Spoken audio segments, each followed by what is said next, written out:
Director Ram sir வந்துட்டு like எப்போவுமே நமக்கு வந்துட்டு மனசில் இடம் பிடிக்கிற மாதிரி அப்பா இப்படி ஒரு படமா அந்த மாதிரி வந்துட்டு ஒரு இம்பேக்ட் கொடுக்குற மாதிரி ஒரு எமோஷனல் கனெக்டில் தான் படம் எடுப்பார். பட் சிவா சார் பற்றி சொல்லணுன்னா அவர் வந்து எங்கே போனாலும் வந்து அந்த ஹியூமர் கண்டென்ட் வந்துட்டு அப்படியே நிற்கும். எல்லா படத்தையுமே எடுத்துக்கிட்டாலுமே அது அப்படியே நிற்கும்.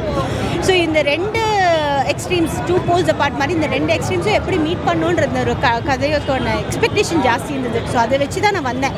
எப்படி இது ரெண்டு பேருமே வந்துட்டு இப்படி இருக்காங்க, ஒருத்தவங்க இப்படி இருக்காங்க, எப்படி வந்துட்டு நம்மளால் கோஆர்டினேட் பண்ணிக்க முடியும்னு பார்த்தேன். But mind blowing performance. Heroine அவங்களுக்கு வந்துட்டு ரொம்ப நேச்சுரலாக பண்ணுறாங்க. அண்ட் அந்த குட்டி பாய் அன்பு கேரக்டர் பண்ண மிஸ்டர் மித்துல் அவர் வந்து டெபியூ ஃபிலிம் மாதிரியே இல்லை. அவர் ப்ரோ மாதிரி ஆக்ட் பண்ணியிருந்தார்.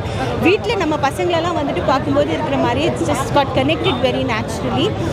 ரொம்ப ஆர்கானிக்காக இருந்தது. அண்ட் 90s கிட்ஸ் அப்பாவாக இருக்கும்போது என்னெல்லாம் இருக்குது அப்படிங்கிறது தான் இந்த படமே. என்னை பொறுத்த வரைக்கும் அதுதான்.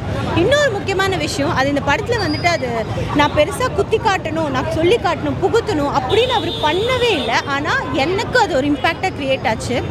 ஒரு அஞ்சலி ஆக்ட்ரஸ் அஞ்சலி அவங்களோட கேரக்டர் வந்துட்டு ரொம்ப பியூட்டிஃபுல்லாக இருந்தது. அவங்கள விட அவங்க ஹஸ்பண்டோட கேரக்டர் லைக் ஒரு பெண்ணுக்கும் திருமணம் ஆனதுக்கு அப்புறமும் ஒரு ஆண் நண்பரோடு இருக்கிறது நண்பர் மட்டும்தான்.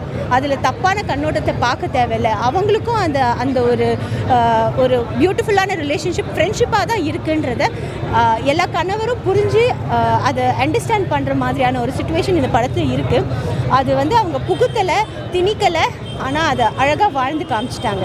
Very nice, very very nice. Kudos to the entire team.